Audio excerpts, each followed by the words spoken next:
Graça e paz, irmãos. Eu quero externar a minha alegria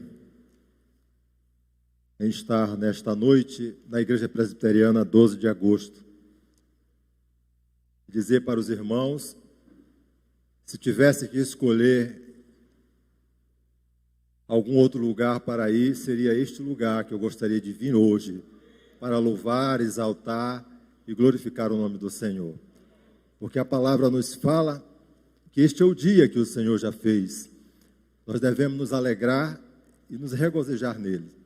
Alegres muito mais ainda em compartilhar esse momento muito especial com os irmãos que se disporam a sair das suas casas com um sentimento gracioso de adoração e exaltação ao nosso Deus. Eu me faço acompanhar da minha esposa Elvi, do meu filho Arthur. Eles estão ali do lado esquerdo, né? Se quiserem colocar de pé para os irmãos poderem olhar. Mas também da minha sogra Maria Rosa. Dona Maria Rosa é mãe do reverendo Heber Viana, pastor lá no campo de Itabaianinha.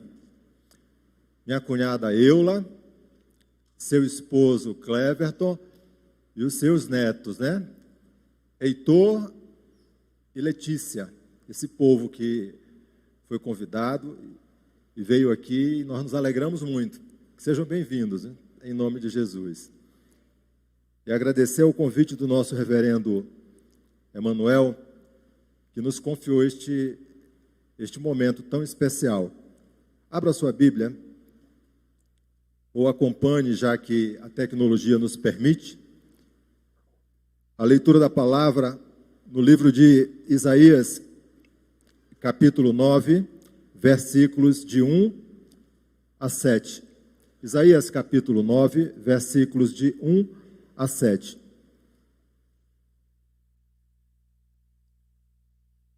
Nos fala assim o texto sagrado: mas para a terra que estava aflita, não continuará a obscuridade. Deus, nos primeiros tempos, tornou desprezível a terra de Zebulon e a terra de Naftali. Mas dos últimos, tornará glorioso o caminho do mar, além do Jordão, Galileia dos gentios. O povo que andava em trevas viu grande luz, e aos que viviam na região da sombra da morte, resplandeceu-lhes a luz. Tens multiplicado este povo, a alegria lhe aumentaste. Alegram-se eles diante de ti, como se alegram na ceifa e como exultam quanto repartem os despojos. Porque tu quebraste o jugo que pesava sobre eles, a vara que lhes feria os ombros e o cetro do seu opressor, como no dia dos midianitas. Porque toda bota com que anda o guerreiro no tumulto da batalha e toda veste revolvida em sangue serão queimadas, servirão de pasto ao fogo, porque um menino nos nasceu, um filho se nos deu, o governo está sobre os seus ombros, e o seu nome será Maravilhoso Conselheiro, Deus Forte, Pai da Eternidade, Príncipe da Paz, para que se aumente o seu governo e venha a paz sem fim sobre o trono de Davi e sobre o seu reino, para o estabelecer e o firmar mediante o juízo e a justiça, desde agora e para sempre. O zelo do Senhor dos Exércitos fará isso. Louvado seja o nome do Senhor. Vamos orar. Bondoso Deus e eterno Pai, nós louvamos e exaltamos o teu nome. Alegres, Senhor, regozijantes, pois até aqui nos ajudou o Senhor e nos conduz com graça, com ternura, nos firmando os passos na direção daquele que é autor e consumador da nossa fé. Agora, quando nos colocamos a meditar na tua palavra, ó Senhor, palavra lida, nós clamamos pela direção do teu Santo Espírito.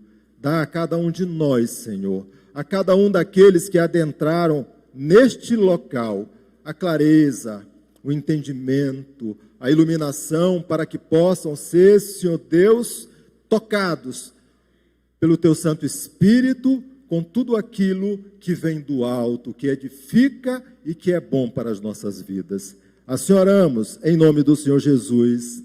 Amém. Irmãos, existe um testemunho muito bonito, e eu quero trazer esse testemunho para os irmãos aqui, que narra as circunstâncias do nascimento do pastor Hernando Dias Lopes. Pastor Hernando Dias Lopes, ele nos fala, numa parte da sua biografia, que ele veio de uma família muito humilde no interior do Espírito Santo, de um local chamado Nova Venécia, mas a casa dele, o povoado dele ficava um pouco mais afastado. E diante do nascimento, da gestação da mãe, ele só foi saber isso muito tempo depois, já quando ele tomou a decisão de ir para o seminário, de caminhar na presença do Senhor e ter a vida consagrada de fato ao ministério pastoral. Mas a mãe, durante a gestação dele, passou próximo do período final da gestação, um problema sério de saúde. A ponto daquele local onde ele se encontrava, da Nova Venécia, onde não tinha médicos, mas tinha aquele prático, aquela pessoa que estava em uma farmácia improvisada, e ele era que atendia, ele era que socorria, ele era que ia lá aferir a pressão, ele de fato era o médico da região. E quando os pais do reverendo Hernandes, quando o pai levou a mãe levou o prático até a sua casa para que ele pudesse fazer uma avaliação, a avaliação dele foi muito rápida, que era preciso ela ir urgentemente para a capital, porque se não fosse, já que estava um pouco mais de 7 meses, ela estava sofrendo e a criança também. Se não houvesse um procedimento rápido do médico para interferir naquela gestação, a mãe certamente morreria. E diante desta posição, porque não tinha como levar, era distante, ela não ia resistir, ela chamou o marido e falou para o marido que ela iria orar ao Senhor diante daquele quadro. E orou ao Senhor. E abriu o coração. E se derramou diante da presença do Senhor, clamando e fazendo um voto para que, diante daquele quadro, que para aquele cenário ali não tinha solução, era um quadro de opressão, de dificuldade, de medo, mas ela sabia que o Deus ao qual ela servia era o Deus da providência, e se fosse da vontade dele, não somente a vida dela seria poupada, mas a vida daquela criança que estava sendo gerada. E o voto foi consagrar esta criança ao ministério pastoral, para que, ao nascer, na caminhada de crescimento, ela pudesse, ouvindo a palavra do Senhor, sentindo, portanto, o direcionamento do Espírito Santo em sua vida, se dedicasse integralmente ao ministério pastoral. Não falou nada ao filho, a bênção foi recebida, a criança nasceu sadia e a mãe sobreviveu. Louvado seja o nome do Senhor. Esta criança cresceu dentro de um lar evangélico, num lar que pregava a palavra, mas só foi alcançado aos 17 anos de idade, porque o desejo no coração dele era ser político ou ser advogado, a ponto de se filiar em um partido político para concorrer ou ter um nome assim conhecido. Até o dia em que, conversando com um presbítero na igreja da Nova Venécia, o presbítero trouxe uma palavra de encorajamento. E aí ele sentiu no coração e, voltando para sua casa, falou para sua mãe que ele tinha sentido do Senhor que o caminho dele era para uma formação a fim de que ele pudesse consagrar a sua vida todos os dias para a glória do Senhor. Nesse dia a mãe revelou o voto que fizera ao Senhor.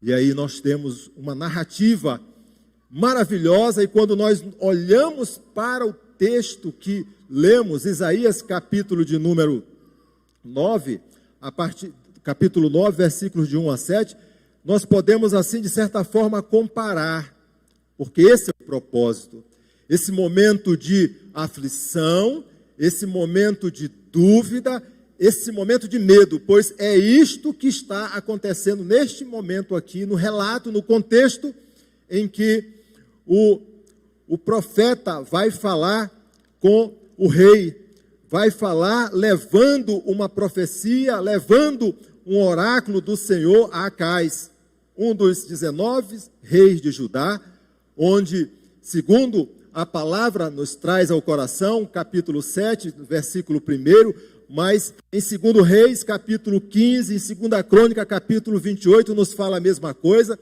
Esse rei que recebe o trono do seu pai Jotão, não caminha na presença do Senhor, ou seja, ele não é reto segundo aos olhos do Senhor, faz aquilo que é mal, mas alcançado no reinado aos 20 anos de idade, ele tem um período de monarquia de 16 anos.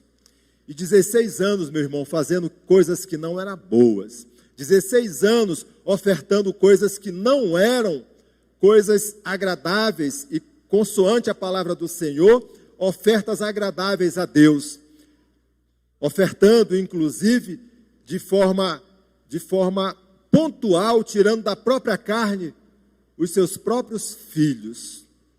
Lá no Vale do Filho de Inom, aquele grande crematório que existia fora dos portões de Jerusalém, onde pessoas que morriam e que não tinham condições de bancar o seu sepultamento eram levados como indigentes e jogados num grande fogaréu para ser consumido. Ali também eram ofertados crianças e os filhos de Acais foram ofertados. Esse é o quadro que Elias agora está vivendo.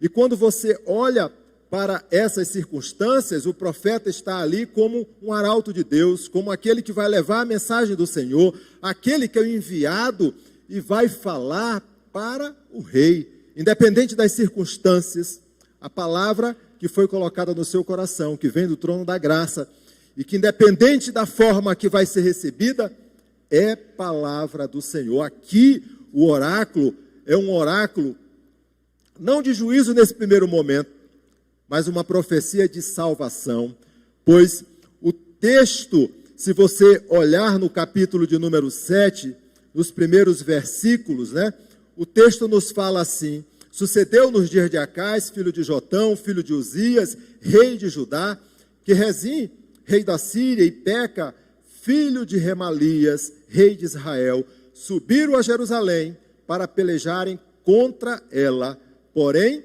não prevaleceram. O quadro é um quadro de opressão, o quadro é um quadro de medo. Acais, junto com toda a nação de Judá, eles não iriam resistir a tamanha ofensiva. Está vindo contra eles o exército da Síria e o exército de Israel, que se juntaram, que já eram poderosos e agora se tornam praticamente indefensáveis. Não tem como vencer. O que fazer? Ele está com medo. Ele está com medo, meu irmão. Quantas vezes nós passamos por circunstâncias semelhantes, guardadas as proporções, mas parecidas. Parece que não temos saída, não temos alternativa, não vimos mais uma luz ao final, ao final do túnel. Esse é o quadro que está sendo apresentado aqui. Aprove a Deus interceder, porque Ele é o Senhor da providência, Ele conduz, Ele tem aliança, Ele tem promessa, Ele sabe aquilo que o seu povo de fato necessita. Ele manda Isaías, ele manda o seu profeta, aquele profeta que fala da boca do Senhor aquilo que é instruído por Deus. Leva a mensagem para Acais e fala necessariamente que aquilo que ele está, que os dois reinos, que esses dois povos que se apresentam contra o Senhor estão querendo, o propósito deles não será preservado. Eles não alcançarão o intento propriamente dito. É diante deste quadro de dúvida, quadro de opressão, quadro de medo, que é narrado o texto em que nós estamos tratando aqui. O oráculo aqui é de salvação, apontando para frente, para o Redentor, para uma proposta de salvação, para uma promessa que haverá de acontecer. Aquele que reinaria agora como o príncipe da paz, aquele que seria o nosso Redentor, aquele que traria, porque o texto nos fala isso, ele remete para o futuro. Isaías está falando 750 anos antes da vinda do Senhor Jesus. É um dos maiores profetas messiânicos que a Bíblia vai apresentar, vai mostrar. E ele está nos falando necessariamente sobre a lição que Deus dá a este povo e, sobretudo, aqueles que se apartaram da sua presença. Diante desse quadro, nós queremos tratar com os irmãos nesta noite sobre a bênção do nascimento do príncipe da paz. A bênção do nascimento do príncipe da paz. Como essa bênção se reveste? Como essa bênção se reveste? Quando nós ouvíamos atentamente o coral, nós entendemos assim um pouco do contexto no qual nós estamos inseridos. Esse período de Natal, período de esperança, período de graça, período de ternura, período de luz, período de misericórdia, período de compaixão. Esse também é um cenário ao qual Isaías está levando a mensagem para este povo de Judá. A bênção do nascimento do príncipe da paz, como essa bênção se reveste? Em primeiro lugar, ela se reveste pelo poder de Deus em transformar trevas em luz. Eu quero ler novamente os versículos de 1 a 5, para que nós possamos fixar o entendimento no que diz respeito à narrativa do autor, quanto à providência do Senhor para este momento.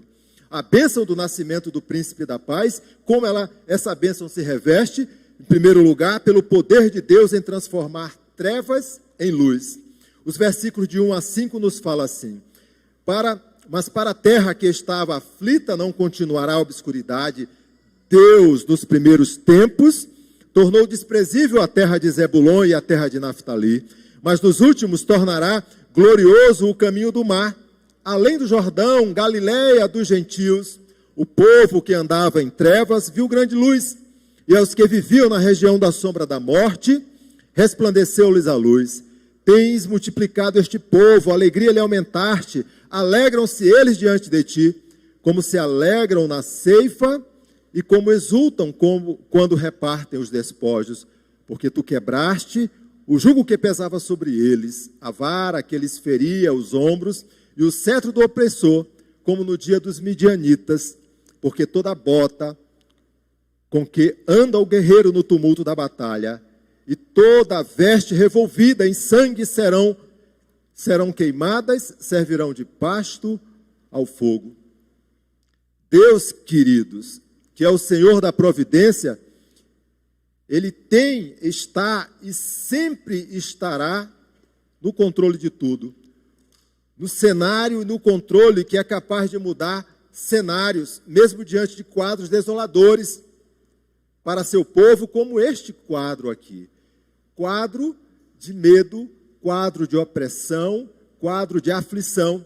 Quando nós olhamos para o quadro desse aqui, nós devemos e precisamos lembrar de onde nós saímos, do local que, de fato, nós somos originários. E é claro que vem à mente o pecado original, aquele momento lá no Jardim do Éden, quando aquele casal que foi colocado naquele local com o único propósito, eles seriam mordomos sim, eles seriam administradores sim, mas eles seriam adoradores do Senhor.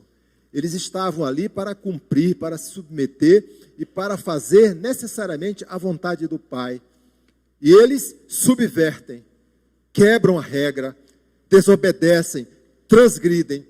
E olha como Deus é maravilhoso, mesmo diante de um quadro como esse, onde há punição porque houve pecado, onde há punição porque houve transgressão, onde há punição porque houve desobediência, onde há punição porque houve insurgência contra o Senhor, mas Ele, por ser um Pai gracioso, Ele alcança os seus por misericórdia. E ainda naquele cenário que era um cenário turbulento, um cenário difícil, no capítulo 3 de Gênesis, versículo de número 15, ele estabelece a sua misericórdia. Ele coloca, portanto, um regramento daquilo que aponta para a frente, daquilo agora que o profeta Isaías nos mostra como oráculo de salvação. Ele nos mostra, nos aponta, nos indica um caminho da redenção. Gênesis capítulo 3, versículo de número 15, porém inimizade entre ti e a mulher, entre a tua descendência e o seu descendente, este te ferirá a cabeça e tu lhe ferirás um calcanhar. Mesmo diante de cenário de grande dificuldade, ali está o Senhor para estabelecer o seu marco e alcançar por misericórdia, dando oportunidade àqueles que Ele criou, àqueles que Ele chama para ser seus filhos, para caminharem na sua presença. Mesmo diante do cenário de desilusão gerado no coração do homem pelo pecado, Deus, Ele se mostra como o Pai. O texto que nós lemos, ele relata que, ao contrário da humilhação passada naquela região de Zebulon e Naftali, o versículo de número 1 nos fala isso, quando esse povo foi escravizado por um exército gigantesco, que não foi o exército sírio nem o exército de Israel, mas o exército assírio, povo duro, coração que era fumegante por uma guerra, por uma conquista, por uma posse. Agora, eles foram escravizados, e a área conhecida naquela região onde eles se encontram, olha, irmãos, como Deus é maravilhoso. Ele aponta para a Galileia dos gentios, ele aponta para aquele local onde o Senhor Jesus, o nosso Redentor, o príncipe da paz, vai adotar como quartel-general, como a sua casa, como a região de grande ministério do Senhor. Mesmo ele tendo nascido em Belém, o lar do Salvador seria em Nazaré, na região pertencente a Zebulon e a Naftali. Isso quer dizer o quê, queridos? Que a profecia, ela haverá de ser cumprida, que a palavra, ela alcança o propósito, que o alvo a ser alcançado, ele é de fato alcançado. Nós devemos descansar, porque Deus, ele faz isso com cada um daqueles que ele ama. E ele escolheu aqueles para caminhar e para viver segundo o curso da sua vontade. Esse é um cumprimento profético. Se você observar em Mateus capítulo 2, versículo de número 23, a profecia, ela é novamente vista, porque acontece. E foi habitar numa cidade chamada Nazaré, para que se cumprisse o que fora dito por intermédio dos profetas. Ele será chamado Nazareno, o mesmo que está em Isaías capítulo de número 11, versículo de número 1. Nesse aspecto profético, quando nós vamos consultar os teólogos e os hermenêuticos, nós encontramos alguns. Eu quero trazer este que eu gosto muito, Walter Kaiser Jr., que nos fala sobre esse aspecto profético desse momento. Ele diz assim: a profecia é um gênero bíblico mais amplo do que a maioria das pessoas pensam. Muitos ligam a palavra profecia à ideia de futurologia, mas em sua grande parte, tanto a profecia dos profetas mais antigos, Josué, Juízes, Samuel e Reis, quanto dos profetas mais recentes, Isaías, Jeremias, Ezequias, Daniel e os 12 profetas menores, e dos profetas do Novo Testamento, na verdade, envolve os mensageiros de Deus na proclamação da palavra do Senhor para cultura contemporânea que precisava ser mudada a fim de deixar de resistir à palavra de Deus. Eles são proclamadores. E aquilo que receberam do Senhor haverá de ser manifestado, externado, proclamado, anunciado. Sendo assim, arauto de Deus, boca de Deus, mensageiro de Deus. Acais, que nós falamos ainda há pouco, que é o rei de Judá neste tempo aqui de Elias, que está com medo, que está aprisionado, né, dentro dele mesmo, diante das circunstâncias, fez coisas que não eram boas aos olhos do Senhor, se afastou da presença do Senhor, ofertou aquilo que não era para ofertar no altar sagrado do Senhor. E agora, como se não bastasse, ele se humilha e pede ajuda ao rei da Assíria, pois a Síria e Israel vão atacá-lo. E por incrível que pareça, o rei da Assíria estende a mão para Acais, peleja contra a Síria e contra Israel, leva os cativos para Damasco, e agora quem está na mão do rei da Assíria também é o próprio rei de Judá, com todo o povo de Judá. Mas a profecia, ela é clara, contra os dois que estavam intentos em atacar Judá, eles não prevalecerão.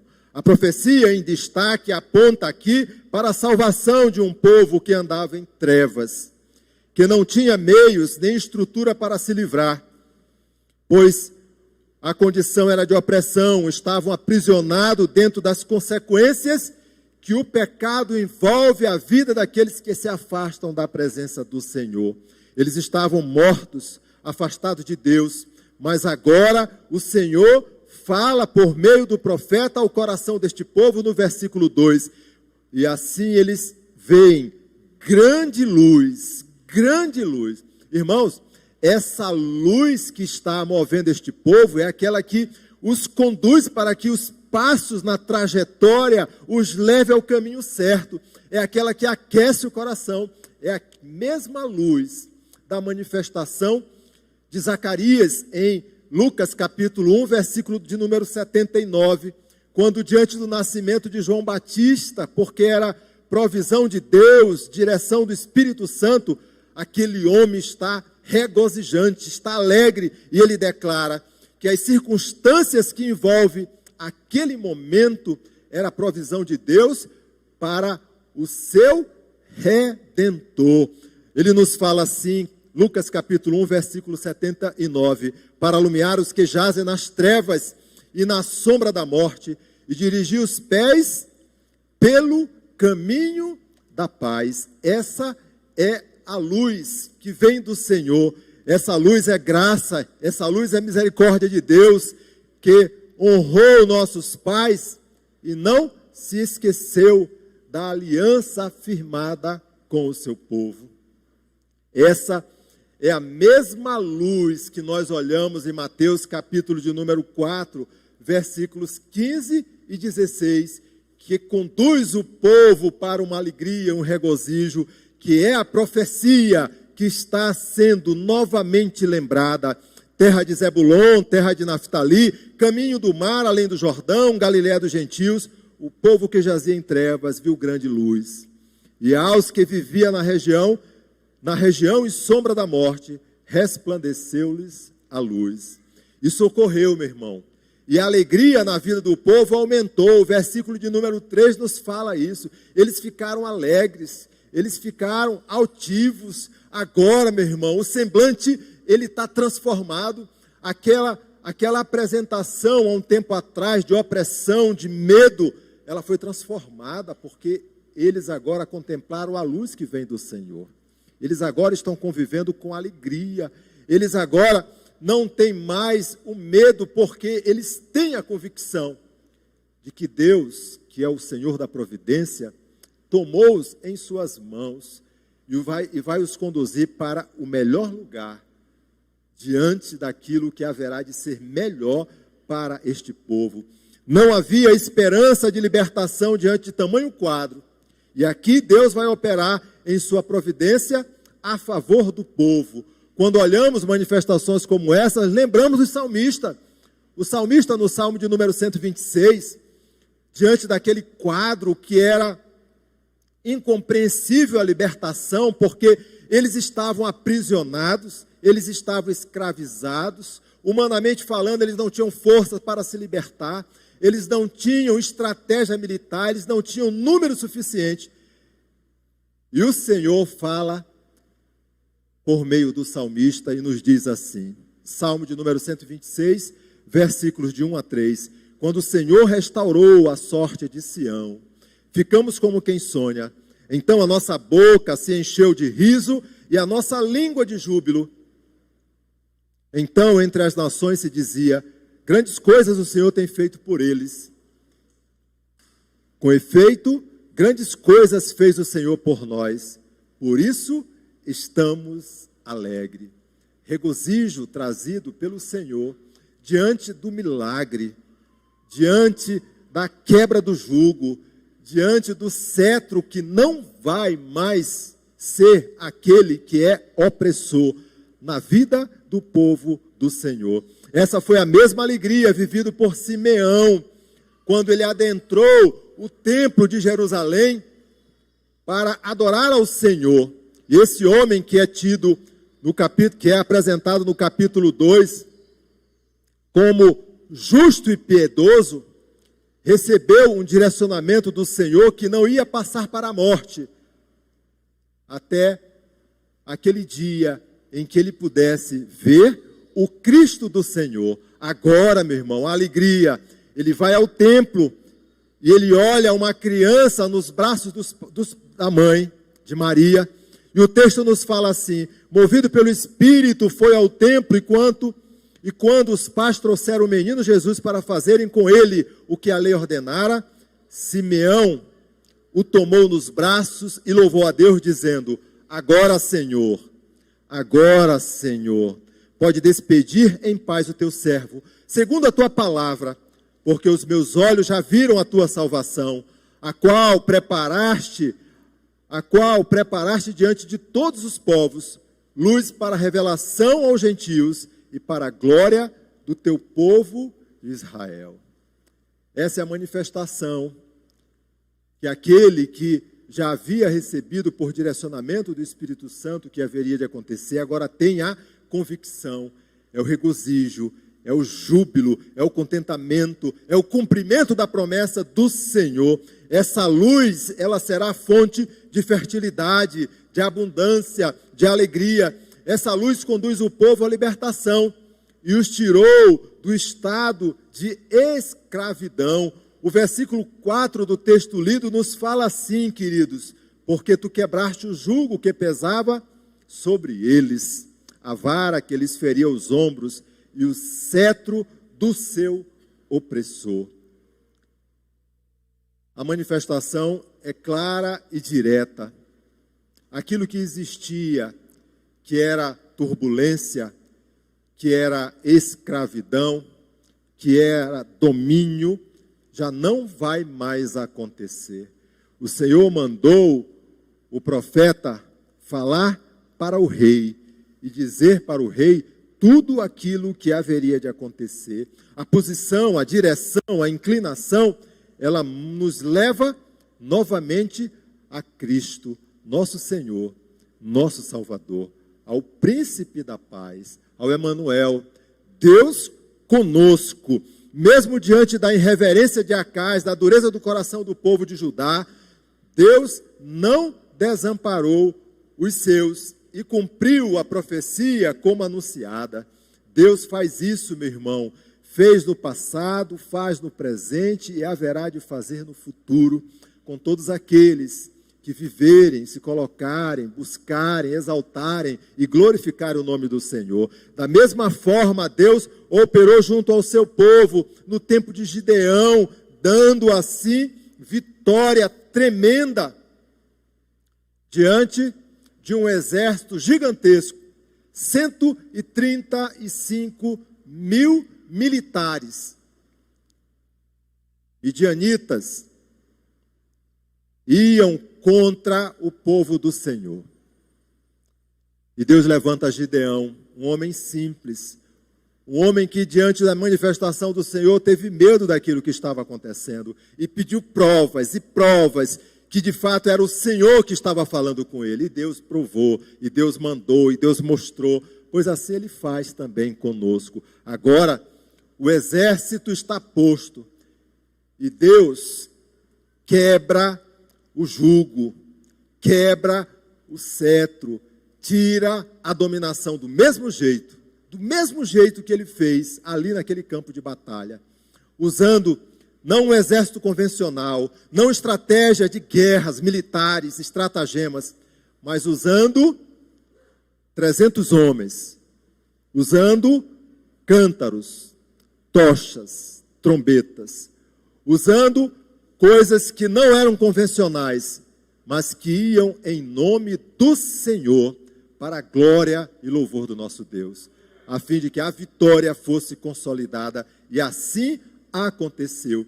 Deus deu vitória a seu povo, os livrando da vergonha que haveriam de viver. Assim aconteceu naquela região de Naftali, de Zebulon. Assim aconteceu na Galileia dos gentios. Assim, meu irmão, aconteceu diante da opressão que a mãe do pastor Hernandes Dias Lopes vivia no momento da gestação. Assim Ele faz também com a nossa vida. Assim Ele faz na nossa caminhada diária. Mas eu quero trazer a segunda e última lição que o texto nos fala. A bênção do nascimento do príncipe da paz. Como essa bênção se reveste? Essa bênção se reveste não somente pelo poder de Deus em transformar trevas em luz, caos em alegria, desilusão em oportunidade, mas ela também se revela pela certeza de que Deus está conosco.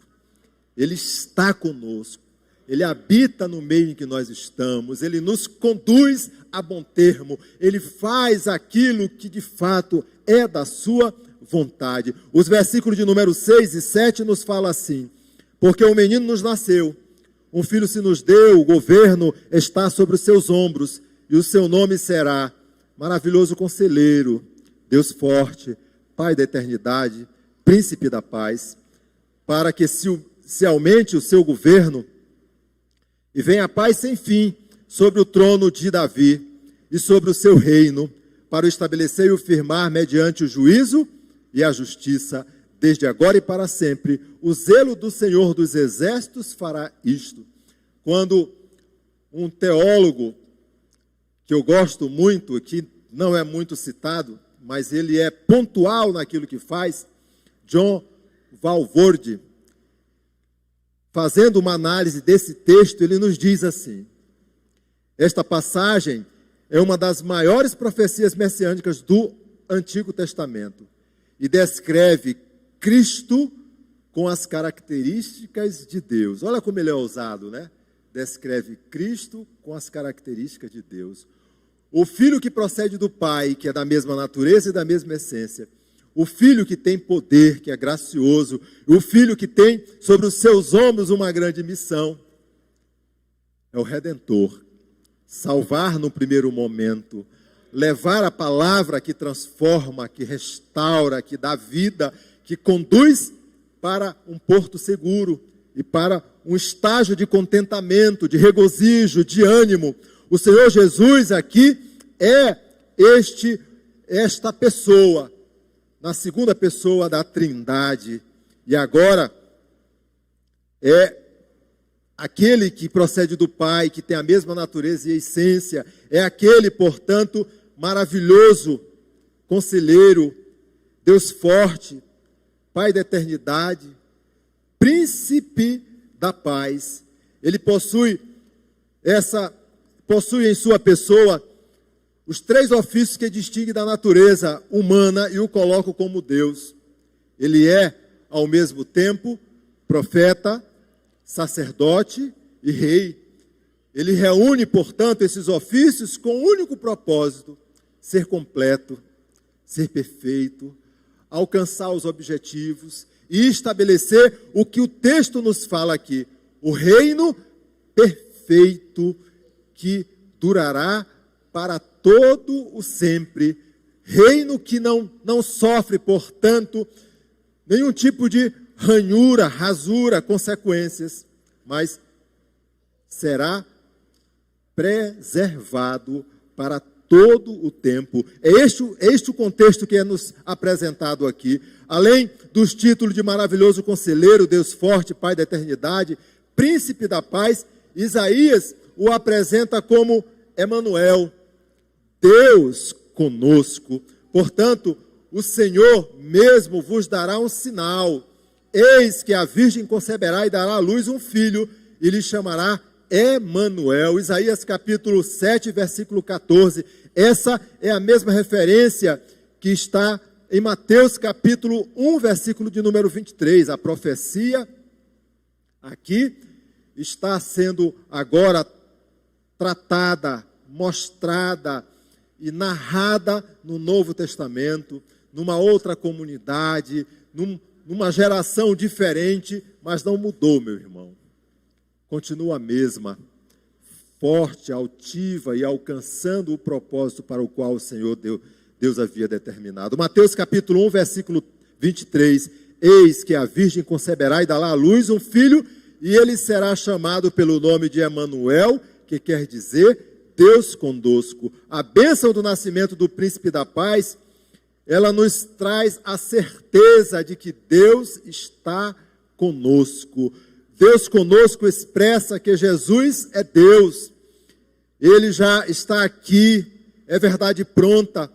Por estar conosco, nos faz entender da sua fragilidade na condição de criança que era, que precisava de cuidado, de instrução, que precisava do afago dos pais, que precisava, portanto, daqueles que estavam ao seu redor, que foram movidos por Deus, para que vivessem em função da glória dele, da exaltação dele.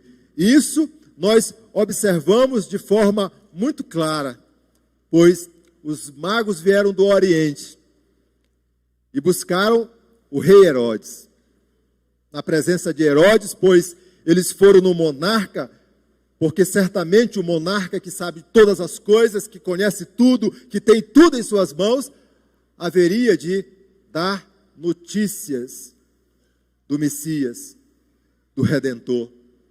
E foi um choque para aquele monarca, quando apresentado pelos 3 reis, perguntava: onde está o Messias, o rei dos judeus?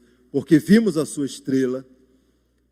Certamente isso foi um rebuliço, tanto que Herodes decretou aos seus súditos que matasse todas as crianças de 2 anos para baixo, com o objetivo de alcançar aquele que estava sendo indicado como o Messias, o Redentor, o Salvador. Esse é o contexto que está sendo apresentado aqui, pela certeza de que Deus está conosco e tudo foi movido para que a consumação da vinda, da forma, do estágio, fosse assim concretizada na vida do Senhor Jesus.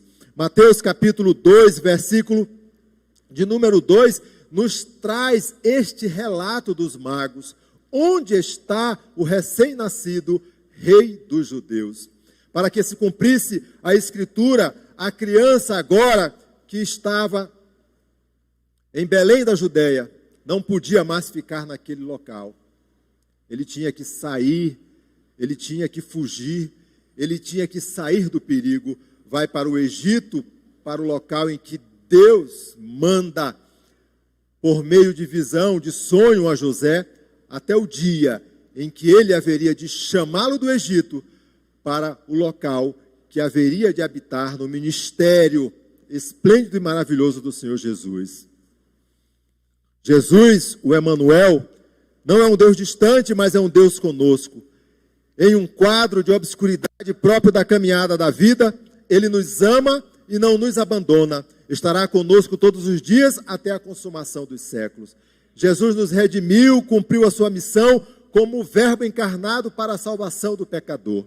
Aqui, queridos irmãos, diante desse quadro nebuloso, F.F. Bruce, tratando sobre esse reino vindouro, esse reino, portanto, que é eterno, que é forte, que é poderoso e que é do príncipe da paz e que é do Deus conosco, ele nos fala assim: os reis contemporâneos de Judá haviam sido aconselhados desastrosamente e tinham se mostrado impotentes na guerra.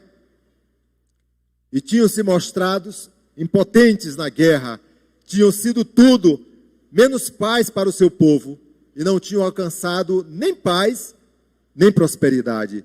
Isaías retrata um rei que não será um fracasso em nenhum desses aspectos.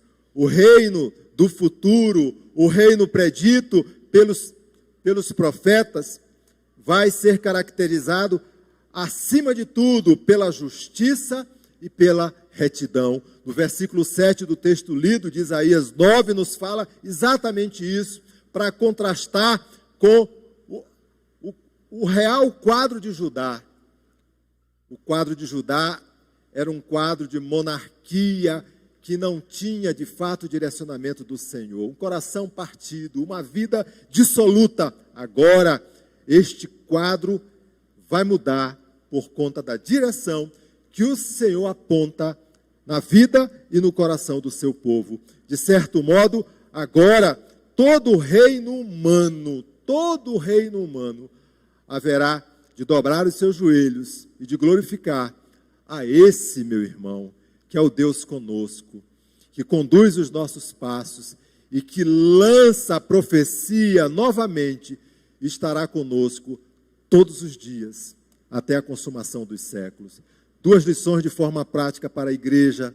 Igreja do Senhor, Igreja Presbiteriana 12 de agosto, e os irmãos que nos ouvem pelas redes sociais. A primeira delas, acima de tudo, confio no Senhor, meu irmão, e descanse nele. Pois ele é gracioso, ele é bendito, e a sua palavra sempre alcançará o propósito para o qual ele a designa fazer. Acredite, confie no Senhor e descanse nele. Não sei como está a sua vida, não sei como está o seu coração, mas nós temos vivido momentos difíceis. Estamos num período de pós-pandemia e agora, louvado seja o nome do Senhor, nós estamos num período que no ano passado, nos 2 natais passados, nós não podíamos comemorar. Louvado seja o nome do Senhor, pois agora a igreja está presencial, agora nós vamos poder apresentar uma cantata maravilhosa e trazer os nossos amigos, os nossos familiares. Irmãos, eu não sei qual é o tamanho da opressão que você tem vivido, mas confie no Senhor e descanse, que Ele tem sempre o melhor para a sua vida. Segunda lição, Ele é o mesmo de ontem, de hoje e o será eternamente. Ele é o nosso Deus conosco. Se você, querido e querida irmã, que está nesta igreja hoje e foi convidado por alguém assim especial, alguém que o convidou porque sabe que você haveria de ouvir uma palavra vindo da parte do Senhor, e você sentiu no coração o desejo de caminhar na presença do Senhor, nós vamos orar, e você vai ter a oportunidade de procurar um dos nossos irmãos que estão hoje de serviço, ou pastor, os presbíteros, ou essa pessoa que a trouxe para a igreja e dizer assim: meu irmão, eu quero assumir um compromisso com o Senhor. E esse meu compromisso é de andar na presença dEle, de viver segundo a vontade dEle, e de todos os dias da minha vida adorar e bendizer o seu nome. Pois a opressão, pois a dúvida, pois as incertezas, meu irmão, coloque diante dEle, para que Ele cumpra aquilo que Ele fala na sua palavra. Vinde a mim, todos os que estáis cansados e sobrecarregados, e eu vos aliviarei. Vamos ficar de pé, irmãos, vamos orar ao Senhor.